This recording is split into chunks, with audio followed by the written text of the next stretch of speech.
Bonjour, je suis Prince Ouassi, je suis entrepreneur et fondateur PDG de Alnet Kivu, l'agence de laverie et de nettoyage du Kivu.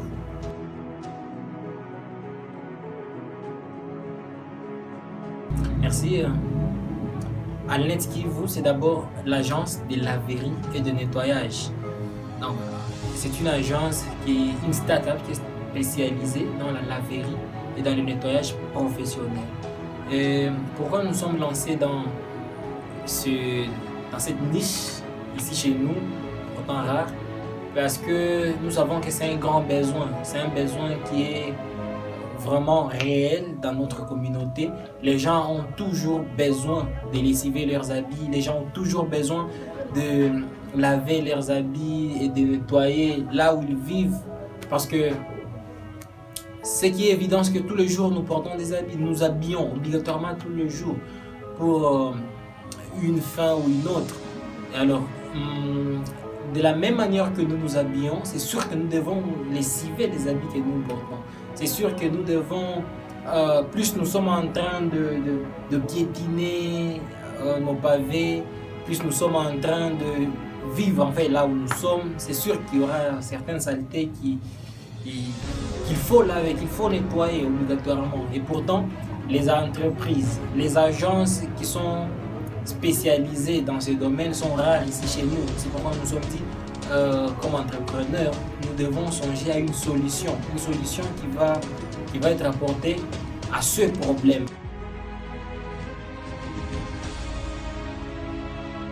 Nous travaillons, en fait, nous avons, comme vous avez entendu, nous avons deux côtés. Donc nous avons le côté laverie et le côté nettoyage que nous cumulons. Donc pour la laverie, il s'agit de laver, de lessiver et de nettoyer les habits, les souliers et autres biens qui sont lavables et lessivables. Alors là, nous travaillons de deux manières, soit par contrat, soit par prestation. Il y a des gens qui ont besoin du lessivage, ils nous appellent et quand nous arrivons, nous allons juste lessiver pour eux. Et après prestation, nous leur faisons la facture et ils nous payent et nous partons.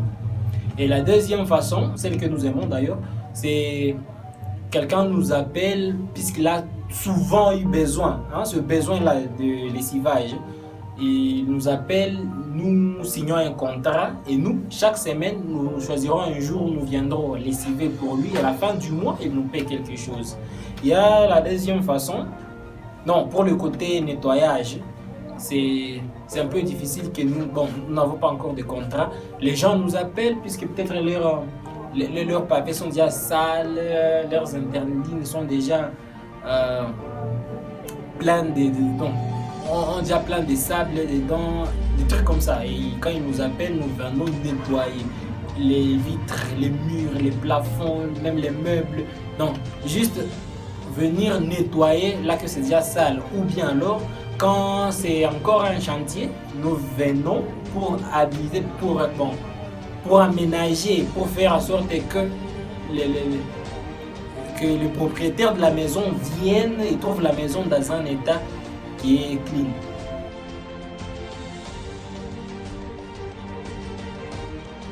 C'est pas facile. C'est pas vraiment facile.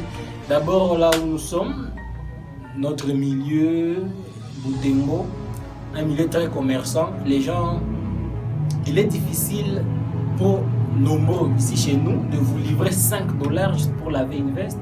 Il est difficile quand vous dites aux gens de vous payer $50 par exemple et vous allez tout faire de lessivage chez eux, ils trouvent $50 c'est trop. Et du coup, au début, nous avons eu beaucoup de mal parce qu'il arrivait qu'on fasse 2-3 jours sans clients, sans travail. Pourtant, il y avait déjà assez de travailleurs qu'il fallait payer. Aujourd'hui, nous avons une dizaine de travailleurs. C'est ce qui était compliqué. Les gens ne pouvaient pas facilement consommer notre entreprise, notre idée d'entreprise. Et la deuxième difficulté, c'est que nous sommes nous nous sommes lancés à partir de zéro. Nous sommes lancés du vide. Et alors, il y a eu beaucoup de difficultés sur l'emplacement. Nous nous sommes lancés, nous n'avions pas de bureau localisable, comprenez. Et nous avions juste l'idée, et nous avions des gens et on ne savait pas dire où nous sommes. Et du coup, quand les gens apprenaient que nous sommes dans des fonds quartiers, là où nous fonctionnons, ça jouait un peu. Ça jouait un peu sur la confiance de nos clients. Et puis, l'autre grande difficulté, c'est que pour les travailleurs, nous avons eu des gens qui ont besoin d'argent. Donc, quelqu'un qui te venait, il te vient, et tu penses qu'il a besoin de travailler, pourtant lui n'a besoin que d'argent. Et quelqu'un comme ça, il a été difficile de traiter avec lui. Tu vas trouver que bon, il bosse et a un peu de fatigue. Demain, il ne vient pas. Tu vas trouver que quelqu'un, quand nous aurons assez d'habits à travailler, il va te dire vraiment ça c'est trop beau. Donc, des complications comme ça de la part de nos travailleurs. Et on a jonglé, on a su se battre avec, heureusement. À la fin, nous sommes en train d'essayer de trouver de l'équilibre. Nous avons maintenant des travailleurs qui sont consciencieux, qui sont des travailleurs qui sont motivés, qui ont déjà l'esprit là d'entreprise, qui savent bien ce que nous cherchons. Mais au départ, ça n'a pas vraiment été facile.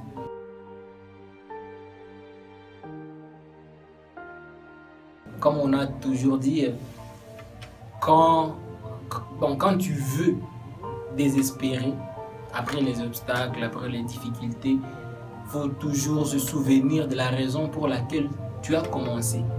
Et donc moi, au départ, quand j'ai lancé Alnet Kivu, j'étais employé quelque part où il n'y avait pas d'arriéré. Donc j'ai recevé chaque mois mon salaire. Et au-delà de $100, pourtant ici chez nous, ça c'est de l'argent.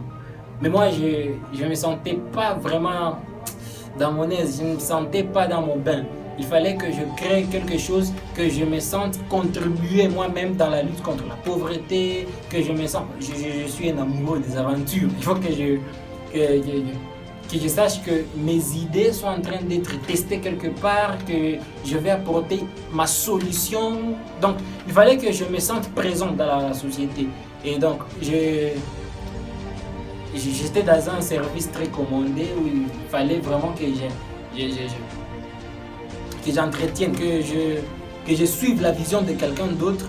Alors je me suis dit non, il faudra que je crée ma chose. J'avais démissionné pour ailleurs, donc j'avais démissionné d'un endroit X, d'un emploi X pour un emploi Y. Et même là-bas, j'ai trouvé que non, je ne serais pas vraiment libre. Et cette liberté, d'abord financière et physique que je recherche depuis toujours, et je ne peux pas la gagner dans l'emploi. Et c'est pourquoi je me suis dit il faut que je crée Alnet Kivu. Et donc même si je peux souffrir, même si je peux voir des difficultés, parce que jusqu'à aujourd'hui il y a des nuits où je dors, donc je passe des nuits blanches, 2-3 jours successifs où je ne dors pas. Mais je ne peux pas dire que je vais trop me plaindre, parce que je sais que c'est juste le début. Et après un temps, je dormirai le temps que je voudrais.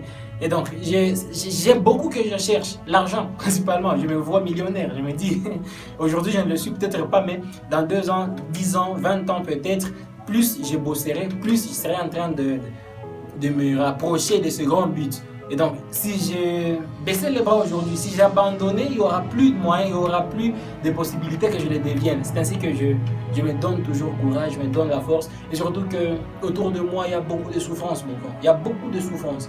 Je déteste la pauvreté parce que moi-même, je l'ai vécu. Je suis issu d'une famille financièrement pas stable. Je suis né d'une famille un peu pauvre. Et je sais ce que c'est la pauvreté. À part moi-même naître d'une famille pauvre, je vois autour de moi des familles pauvres, une pauvreté telle que je me dis, je dois voir que faire pour au moins diminuer à cela.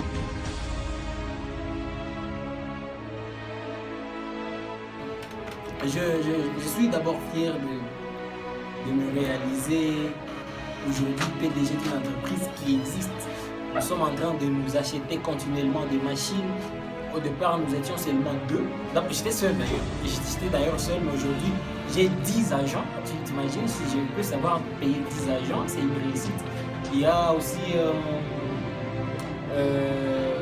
nous sommes partis de presque rien. Pas de presque rien, nous sommes partis de rien, absolument rien. Nous étions de Wise, du service de repassage. Il y a seulement 4 mois, nous nous sommes dit, nous pouvons chaque fois repasser des habits aux gens, pour les gens. Et quand nous commencions à repasser, quelqu'un disait, ah non, tu pourrais repasser, mais mes habits sont sales. Et je me suis dit, mais pourquoi alors ne pas les lessiver? Pourquoi ne pas les laver? D'abord, pourquoi ne pas les lessiver? C'est ainsi qu'au service de repassage, nous avons ajouté les services de lessivage. Mais quand nous étions en train de lessiver, on trouvait des habits qui ne peuvent pas être lessivés à la main. Et les habits qui ne peuvent pas être lessivés comme d'autres habits. On s'est dit, ah, on va chaque fois travailler en partenariat avec des maisons de pressing. C'est comme ça qu'on avait lancé les services de lavage à sec, donc en partenariat. Et après le lavage à sec, nous sommes arrivés à nous acheter nos machines. C'est quand même quelque chose à louer. Et nous sommes, bon, si je me vantais, je pouvais dire, je suis arrivé à créer 1 million de francs congolais dans 4 mois. Tu vois, ils sont partis de vide à 1 million de francs. C'est quelque chose, non? Même si j'ai envie de dire 1 million parce que ça me donne déjà l'idée de ce que j'aime, ce que j'ai toujours aimé. J'ai toujours voulu être millionnaire. Je me dis, je le serai peut-être dans 10 ans, dans combien d'années, mais au moins, j'ai su créer 1 million de francs congolais dans l'intervalle de 4 mois. C'est quelque chose. C'est là, c'est ce que je peux appeler avantage ou réussite.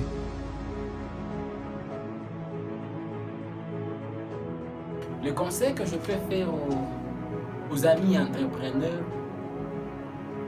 c'est que il existe ce qu'on appelle la chance. Je suis pas de ceux-là qui diront que la chance n'existe pas.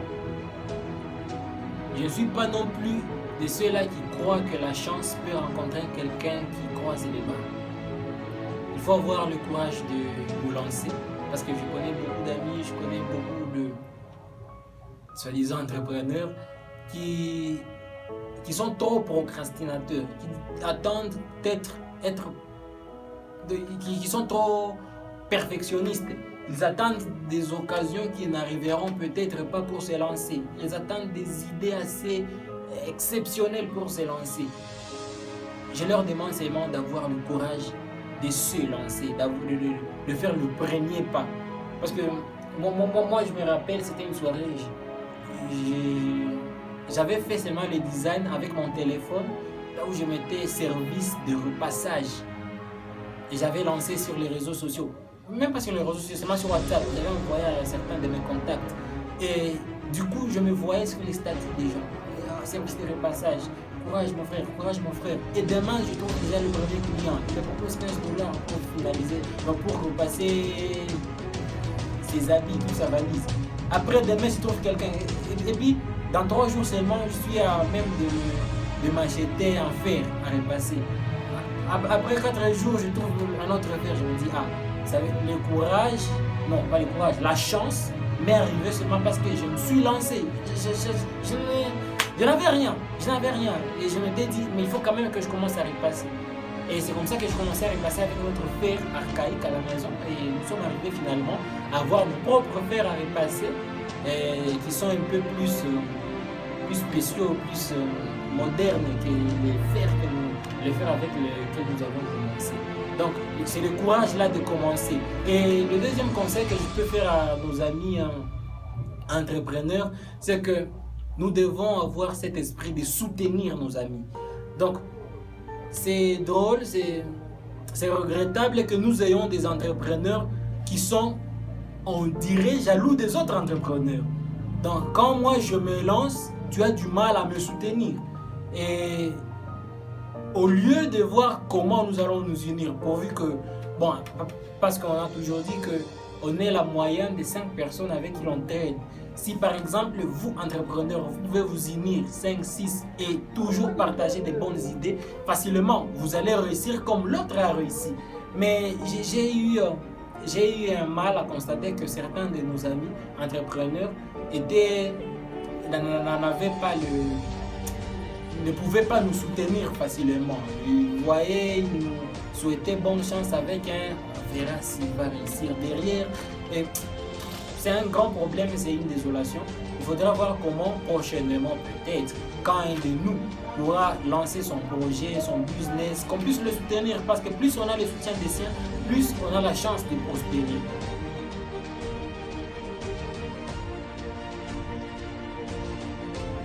Je remercie premièrement tous mes clients, tous ceux qui ont pris le courage, tous ceux qui ont eu cette bonne volonté de soutenir au départ.